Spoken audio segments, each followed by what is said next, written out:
السلام علیکم ورحمۃ اللہ وبرکاتہ۔ جو چیز کسی کو زیادہ مقدار میں دی جائے وہ ہمیشہ ضائع ہوتی ہے، چاہے وہ توجہ ہو، احساس ہو، محبت ہو یا پھر اپنی زندگی کا قیمتی ترین وقت ہو۔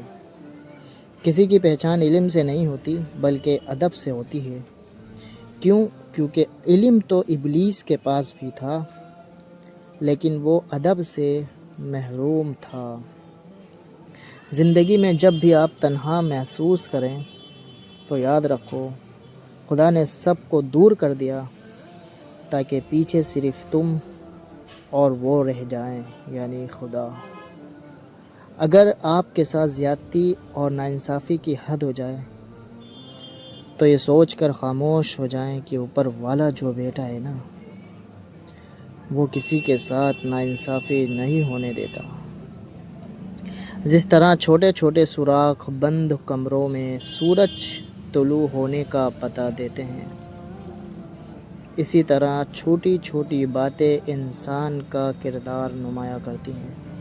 ہو سکتا ہے تمہاری زندگی کا ایک خالی صفحہ اللہ تمہاری چاہت سے بھرنا چاہتا ہو، اسی لیے دعا کرو، شاید دعا ہی تمہارا مقدر بدل جائے۔ ان منزلوں پر خوش ہو جاؤ جو اللہ نے تمہارے لیے چنی ہیں، پھر وہ تمہیں ان منزلوں تک خود ہی لے جائے گا جن تک تم پہنچنا چاہتے ہو۔ تمہارا یقین، تمہاری دعائیں تمہارا مقدر بدلتی ہیں۔ زندگی کو جینا پڑتا ہے، اپنے لیے کم اور اپنوں کے لیے زیادہ جینا پڑتا ہے۔ زندگی میں لوگوں سے ایک سبق ضرور ملا، جن کو ہم جتنا خاص کرتے جاتے ہیں اس کے لیے ہم اتنے ہی عام ہوتے چلے جاتے ہیں۔ رسول اللہ صلی اللہ علیہ وسلم نے فرمایا کہ اللہ گناہ کو گناہ سے نہیں مٹاتا بلکہ وہ گناہ کو اچھائی اور نیکیوں سے مٹاتا ہے۔ آلودگی سے کبھی آلودگی دور نہیں ہوتی ہے۔ مشکل وقت دنیا کا ایک ایسا جادوگر ہے جو ایک پل میں آپ کی چاہت کے دعوے داروں کا چہرہ بے نقاب کر دیتا ہے۔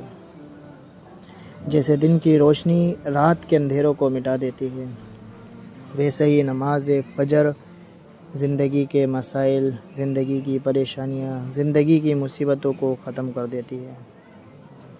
چیزوں کے آسان اور بہتر ہونے کا انتظار نہ کریں، زندگی ہمیشہ پیچیدہ رہے گی۔ ابھی خوش رہنا سیکھیں، دوسری صورت میں ہی آپ کا وقت ختم ہو جائے گا۔